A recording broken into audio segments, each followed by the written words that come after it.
Hi everyone. 2024 Tamil Nadu engineering admission சுட போயிட்டு இருக்கு. ஸோ சர்டிஃபிகேட் வெரிஃபிகேஷன் நடந்துட்டு இருக்கு. இப்போ என்ன விஷயத்துல பேச வந்திருக்கோம் அப்படின்னா ரொம்ப ஒரு முக்கியமான விஷயம் தான். ஒரு ரவுண்டு கவுன்சிலிங் எப்படி நடக்கும், இது பல வாட்டி நான் வீடியோ போட்டிருக்கேன். ஏன் நான் இப்போ சொல்ற காரணம் அப்படின்னா, இது வந்து துல்லியமா ஒரு ரவுண்டு எப்படி நடக்கும்னு சொல்லி போன வருஷத்தோட டேட்டா வச்சு கம்பேர் பண்ணி சொல்ல போறேன்.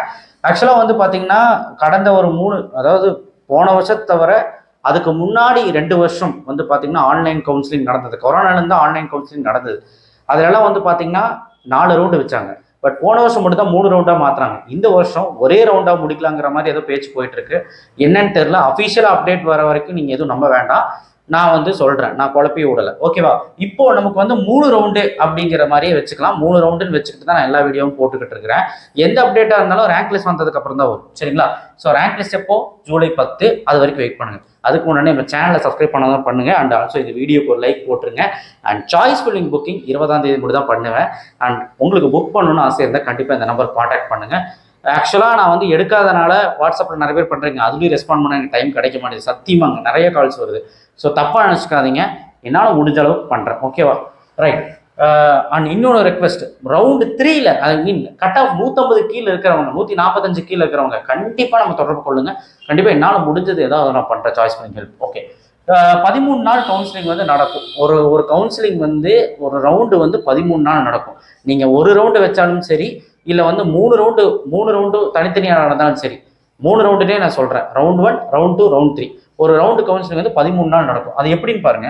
ஃபர்ஸ்ட் வந்துட்டு ஜூலை லாஸ்ட் வீக் தான் ஸ்பெஷல் ரிசர்வேஷன் கவுன்சிலிங் ஸ்டார்ட் ஆகும். X servicemen, sports eminent person, differential disable, இதில் 7.5 ரிசர்வேஷன் வரவங்க தனியாக இருக்கும்.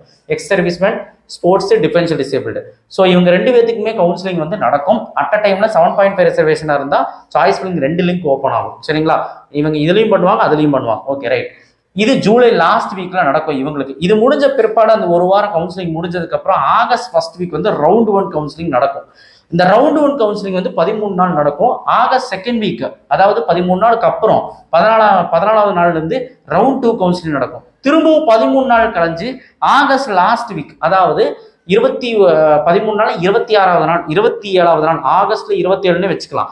அங்கிருந்து திரும்பவும் வந்து ரவுண்ட் 3 ஸ்டார்ட் ஆகும். அதுவும் ஒரு 13 டேஸ் நடக்கும். இதுக்கப்புறம் என்ன நடக்கும்னா supplementary counselling, SCA to SC counselling ஒன்று இருக்கு. அதை பத்தி அப்புறம் பார்த்துக்கலாம். ஸோ இது வந்து பாத்தீங்கன்னா ரொம்ப முக்கியம். இது கவுன்சிலிங்கோட ஷெடியூல், டென்டேட்டிவ் ஷெடியூல். இதுவும் வரல அபிஷியலா. நமக்கு ஜூலை 10 ரேங்க் லிஸ்ட் வந்ததுக்கு அப்புறம் வரும். இப்போ ஒரு ரவுண்டு கவுன்சிலிங் ஒரு எக்ஸாம்பிளுக்கு பார்த்தலாம். 3 ரவுண்டு பார்க்க வேண்டாம். 3 ரவுண்டு தனித்தனியாக தான் நடக்கும். ஒரு ரவுண்டு முடிஞ்சதுக்கு அப்புறம் தான் இன்னொரு ரவுண்டு நடக்கும். ஒரு ரவுண்டு முடிஞ்சதுக்கு அப்புறம் வேகன்சி லிஸ்ட்னு ஒன்று வரும். ஒவ்வொரு ரவுண்டுக்குமே வேகன்சி லிஸ்ட் வரும். ஃபர்ஸ்ட் ரவுண்டுக்கு இனிஷியல் வேகன்சி லிஸ்ட்னு சொல்லுவாங்க. அதுல சீட் அப்படியே இருக்கும். அந்த கிட்டத்தட்ட பாருங்க, ஃபர்ஸ்ட் ரவுண்ட்ல 200 to 177 வரைக்கும் போன வருஷம் கூப்பிட்டுருக்காங்க. அதுல சீட் அப்படியே இருக்கும். அந்த சீட்டை வந்து பாத்தீங்கன்னா எல்லாருமே சாய்ஸ் பண்ணி போடுவாங்க. எல்லாருமே அண்ணா யூனிவர்சிட்டியும் பண்ணலாம், SSLலையும் வைக்கலாம், PHDலையும் வைக்கலாம், 177 எடுத்தவனும் வைக்கலாம், 190 எடுத்தவனும் வைக்கலாம், என்ன வேணாலும் வச்சுக்கலாம். ஆனா சீட்டு யாருக்கு கிடைக்குங்கிறது அந்த கம்ப்யூட்டர் முடிவு பண்ணும். ரேங்கின் அடிப்படையில், ஜென்ரல் ரேங்கின் அடிப்படையில். இந்த ரேங்க் வந்து ரொம்ப முக்கியங்க. அதனாலதான் நீங்க எந்த ரேங்க் இருக்கீங்கன்னு பார்த்துட்டு நான் சொல்றேன். நிறைய பேர்கிட்ட போன்ல சொல்லியிருப்பேன். ஸோ அதனால நான் என்ன சொல்றேன்னா, கண்டிப்பா இந்த ரவுண்டு 1 முடிஞ்சு 13 நாள் முடிஞ்சதுக்கு அப்புறம் இன்னொரு வேகன்சி லிஸ்ட் ரிலீஸ் ஆகும். ரவுண்டு 1ல சீட் எடுத்திருப்பாங்களா, அந்த சீட்டெல்லாம் போக மிச்சம் மீதி இருக்க சீட்டெல்லாம் வந்து பாத்தீங்கன்னா எக்கச்சக்கமான சீட் இருக்கும் ரவுண்ட் 2ல. ரவுண்ட் 2ல முடிஞ்சதுக்கு அப்புறம் ரவுண்ட் 3 ஒரு வேகன்சி லிஸ்ட் வரும். அதுலயும் நம்ம தெரிஞ்சுக்கலாம் எவ்வளவு சீட் இருக்கு அப்படின்னு. இந்த மாதிரி ஃபெசிலிட்டிஸ் எல்லாம் நல்லா இருக்கும். கரெக்டான ஒரு ப்ரொசீஜர்ல போயிட்டு இருக்கும். ஓகே. ரேங்க் வந்து பாத்தீங்கன்னா ஃபர்ஸ்ட் ரேங்க்ல இருந்து 22,761 ரேங்க் முடி போன வருஷம் கூப்பிட்டுருந்தாங்க. போன வருஷம். இந்த வருஷமும் இதே கணிப்பு தான். ஒரு 23,000 பேர் கூப்பிடுவாங்க, ஒரு 25,000 பேர் வரைக்கும் கூப்பிடுவாங்கன்னு நான் நினைக்கிறேன். பார்க்கலாம். சாய்ஸ் ஃபில்லிங் வந்து பாத்தீங்கன்னா இப்படிதான் நடக்கும். ஒரு ரவுண்ட்ல, ஒரு உதாரணத்துக்கு நான் சொல்லியிருக்கேன். ஒரு ரவுண்டு ஃபர்ஸ்ட் ரவுண்டை வச்சு நான் சொல்றேன். எல்லா ரவுண்டுக்குமே 3 நாள் சாய்ஸ் ஃபில்லிங் நடக்கும். அந்த 3 நாள் சாய்ஸ் ஃபில்லிங்ல காலையில 10 மணிக்கு ஓப்பன் ஆயிடும் சாய்ஸ் ஃபில்லிங். சரிங்களா? காலையில 10 மணிக்கு சாய்ஸ் ஃபில்லிங் லிங்க் ஓப்பன் ஆனோன்னு உங்க லாகின் ஐடி பாஸ்வேர்டு போட்டுட்டு போனீங்கன்னா, உள்ள போனாதான் தெரியும். அதுதான் டெய்லியும் அப்டேட் பாருங்கிறது. ஐடி பாஸ்வேர்டு அடிச்சு உள்ள போனீங்கன்னா choice filling link page open பண்ணீங்கன்னா அங்க லிங்க் இருக்கும். ஓப்பன் பண்ணீங்கன்னா சாய்ஸ் ஃபில்லிங் பேஜ் ஓப்பன் ஆயிடும். அது 28ஆம் தேதி 10 மணிலேருந்து 30ஆம் தேதி வரைக்கும் 5 மணி வரைக்கும் நமக்கு வந்து என்னவா இருக்கும் அப்படின்னா இருக்கும், அப்டேட்ல இருக்கும். அண்ட் ஆல்சோ வந்து பாத்தீங்கன்னா இதுக்கப்புறம் 5 மணிக்கு அப்புறம் வந்து பாத்தீங்கன்னா என்ன ஆகும் அப்படின்னா ஆட்டோமேட்டிக்கா சாய்ஸ் லாக் ஆயிடும். நம்ம மேனுவலா பண்ணலாமான்னு கேட்டால் கண்டிப்பா மேனுவலா பண்ணலாம். ஓடிபி நமக்கு வரும். மேனுவலாக பண்ணுறது மூலிமா ஓடிபி வரும்.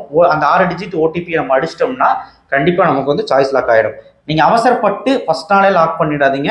இதில் நிறைய கன்ஃபியூஷன்ஸ் இருக்குது. 3 நாள் கழிஞ்சு சாய்ஸ் லாக் பண்ணால் போதும். 28ஆம் தேதி ஓப்பன் ஆகி 28 காலையில் ஓப்பன் ஆகி 29 ஒரு நாள் டைம் இருக்கும். 30ஆம் தேதி 5 மணி வரை டைம் இருக்கும்.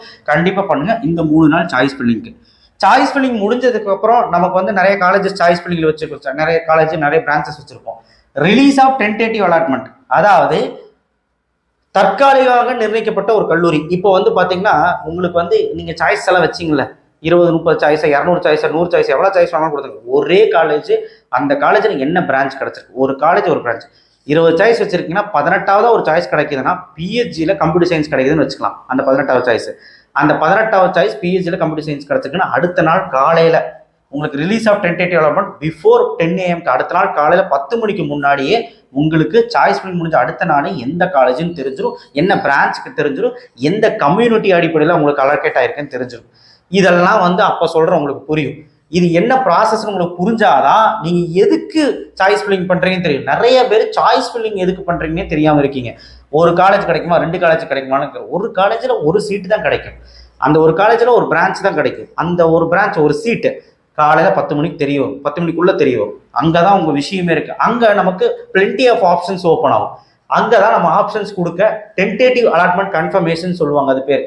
அதாவது நீங்கள் அந்த தற்காலிகமாக நிர்ணயிக்கப்பட்ட ஒரு கல்லூரியோ அந்த பிரான்ச் இருக்குங்களா, வேணுமா வேண்டாமாங்கிற ஆப்ஷன். இதில் 6 ஆப்ஷன் இருக்குது. Accept and join, accept and upward, decline upward, decline and move next round and quit from counselling. இந்த மாதிரி பல ஆப்ஷன்ஸ் வரும். இதில் ஒரு சிலருக்கு இந்த ஆப்ஷனே வராது. என்ன ஆப்ஷன் வரும் அப்படின்னா நாட் அலர்ட்னு வரும். நாட் அலர்ட் கேண்டிடேட்டுக்கு வேற மாதிரி, இந்த மாதிரி எல்லா பாசிபிலிட்டியும் வரும். இந்த பாசிபிலிட்டிஸ் எல்லாம் தனி வீடியோவில் பார்க்கலாம். இப்போ அடுத்து என்ன நடக்குன்னு பார்க்கலாம். கவுன்சிலிங்கில் டென்டேட்டிவ் அலாட்மெண்ட் கன்ஃபர்மேஷன் வந்து 31ஆம் தேதி 10 மணிக்கு நமக்கு வந்து வந்துடும். அதாவது 31ஆம் தேதி காலையில் 10 மணிக்கு முன்னாடியே வந்துடும். கன்ஃபர்மேஷன் பண்ணணும் இல்லையா, 1ஆம் தேதிக்குள்ளே பண்ணணும். சரிங்களா, 1ஆம் தேதிக்குள்ளே பண்ணணும். அதாவது 31 1ஆம் தேதிக்குள்ள ஒரு நாள் டைமு. 31லேருந்து 1ஆம் தேதி 5 மணிக்குள்ளே நீங்கள் பண்ணணும். ஒரு நாள் 2 நாள் டைமு, கரெக்டாக 2 நாள் டைம். இந்த 5 மணிக்குள்ளே நீங்கள் வந்து கன்ஃபர்மேஷன் பண்ணலன்னா, ஏதோ ஒரு ஆப்ஷன் கிளிக் பண்ணலன்னா ஆட்டோமேட்டிக்காக அந்த சீட்டு வேக்கண்டாக அறிவிக்கப்படும். சீட்டு போயிடும், உங்களுக்கு கவுன்சிலிருந்து வெளியே போயிடுவீங்க. இதுதான் உண்மை. ஸோ 2 நாள் கண்டிப்பாக வந்து பார்த்தீங்கன்னா அவகாசம் தருவாங்க. கண்டிப்பாக கன்ஃபர்மேஷன் பண்ணணும். பண்ணாமட்டிங்கன்னா பிரச்சனை ஆகிடும். ஓகே, அடுத்தது இது ரொம்ப முக்கியங்க. டென்டேட்டிவ் அலாட்மெண்ட் கன்ஃபர்மேஷன் 2 நாளுக்குள்ள நீங்கள் அந்த ஆப்ஷனை ஏதாவது ஒன்று கிளிக் பண்ணணும். Release of professional allotment for accept and join அடுத்த process. And tentative allotment for accept and upward 2 option அடுத்தது ஓப்பன் ஆகும். திரும்பவும் அடுத்த நாள் 2ஆம் தேதி பிஃபோர் 10 AM முன்னாடி 10 மணிக்கு முன்னாடி நமக்கு என்ன ஓப்பன் ஆகும்னா, யாரெல்லாம் அக்செப்ட் அண்ட் ஜாயின் கொடுத்தீங்களோ ஆப்ஷன் கொடுத்தீங்கன்னா அவங்களுக்கு ப்ரொஃபஷனல் அலாட்மெண்ட் ஆர்டர் வரும். இதுதான் ஃபைனல் அலாட்மெண்ட் ஆர்டர். காலேஜில் சேர சொல்லி ரிப்போர்ட் ஆர்டர். உங்களுக்கு காலேஜ் சேர சொல்லி எவ்வளோ ஃபீஸ்ன்னு சொல்லி அதிலே போட்டிருக்கோம். பட் அந்த ஃபீஸ் கிடையாது. அங்கே காலேஜ்லேயே ஃபீஸ் சொல்லுவாங்க. அங்கே போய் நீங்கள் டேரெக்டாக உங்கள் ஒரிஜினல்ஸ் எல்லாம் கொண்டு போய் சேர வேண்டியது தான். அது 2ஆம் தேதி காலையில் ஓப்பன் ஆகும். டென்டேட்டிவ் அலாட்மெண்ட் கன்ஃபர்மேஷன் அதே தான். அக்செப்ட் அண்ட் அப்வர்டு கொடுத்துருப்பாங்க. அந்த 5 ஆப்ஷன்ல அக்செப்ட் அண்ட் அப்வர்டு கொடுத்துருப்பீங்களா, அந்த ஆப்ஷன் கொடுத்தவங்களுக்கு டென்டேட்டிவ் அலாட்மெண்ட் அதே அலாட்மெண்ட் ஒரு அலாட்மெண்ட் வந்திருக்கும்.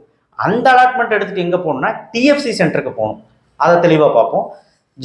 Joining for date for accept and join, அதாவது அக்செப்ட் அண்ட் ஜாயினுக்கு காலேஜில் போகணும். ஜாயின் பண்ணுறதுக்கு 2ஆம் தேதியிலேருந்து 6ஆம் தேதி வரைக்கும் டைம், 5 நாள் டைம். இந்த 5 நாளுக்குள்ள அந்த காலேஜில் போய் ரிப்போர்ட் பண்ணலன்னா உங்கள் சீட்டு வேக்கண்டாக அறிவிக்கப்படும். இது வந்து பார்த்தீங்கன்னா சீட்டு போயிரும்னு அர்த்தங்க.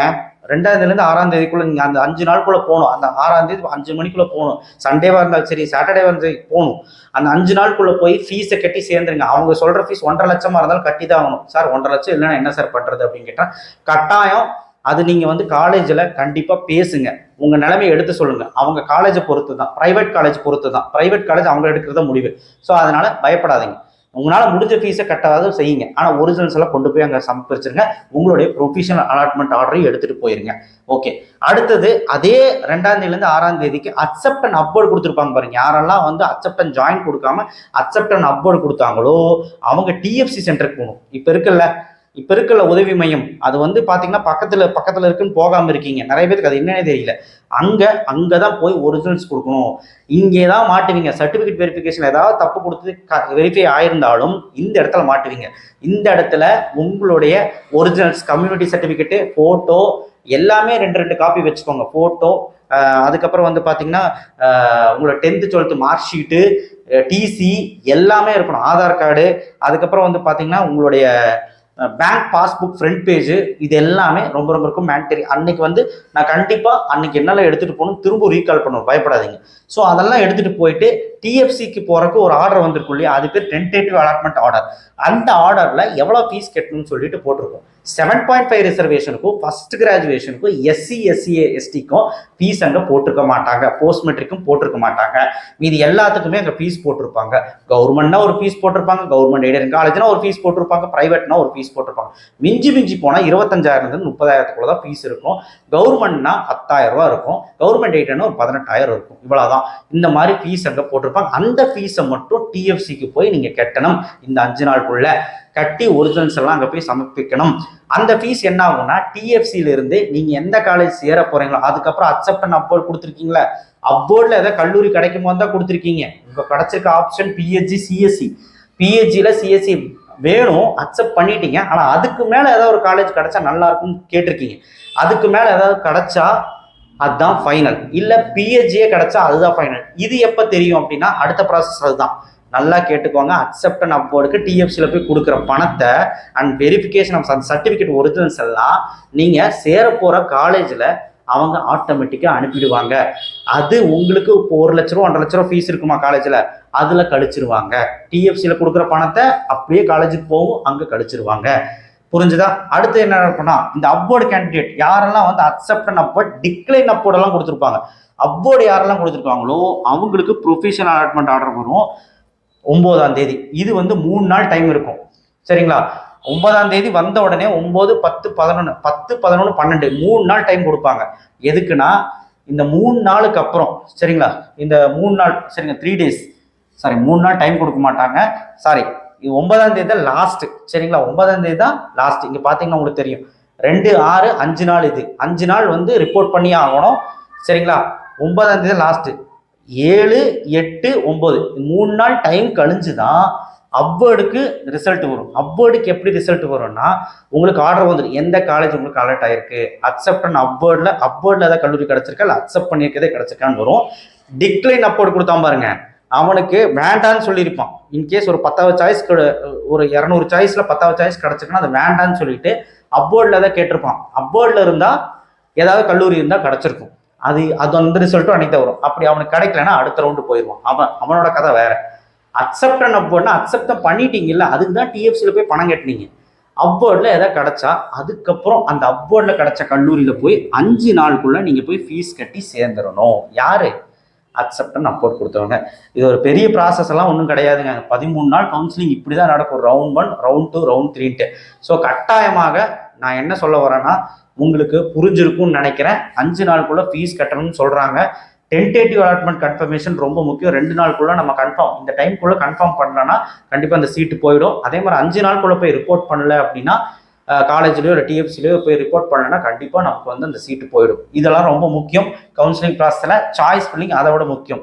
அதனால தான் நான் சொல்கிறேன், இத்தனை ப்ராசஸுமே நான் வந்து பார்த்தீங்கன்னா, நான் வந்து புக் பண்ணுறீங்களா, எங்கிட்ட சாய்ஸ் ஃபில்லிங் பண்ணியிருக்கீங்களா, இத்தனை ப்ராசஸுமே உங்களுக்கு ஹெல்ப் பண்ணுறேன்னு. இதெல்லாம் என்ன நடக்கும் ஏது நடக்கும்னு உங்களுக்கு அன்னைக்கு புரியலன்னா நான் சொல்லி தருவேன், ஃபோன் அடித்து சொல்லி தருவேன். அதுக்கு தான் சொன்னேன், புக் பண்ணிக்கோங்க, முடிஞ்ச அளவுக்கு புக் பண்ணிக்கோங்க அப்படின்னு. ஆனால் புக் பண்ணாமையும் நம்ம வீடியோலேயே எல்லா மேட்டரும் வரும், எல்லாமே குழந்தைக்கு சொல்லித்தர மாதிரி புரியுற மாதிரி நான் சொல்லுவேன். கண்டிப்பாக அதை தெரிஞ்சுக்கிட்டு, கண்டிப்பாக எல்லாம் புரிஞ்சுக்கிட்டு நல்லபடியாக கவுன்சிலிங் பண்ணி நல்ல காலேஜ் சீட் எடுங்க. தேங்க்யூ. ஷேர் பண்ணுங்க, சப்ஸ்கிரைப் பண்ணுங்க, மறக்காம பெல் ஐகானை ப்ரெஸ் பண்ணுங்க. இப்படி தான் ஒவ்வொரு ரவுண்டு 13 நாளுமே நடக்கும். இது தெரிஞ்சுக்கிட்டீங்கன்னா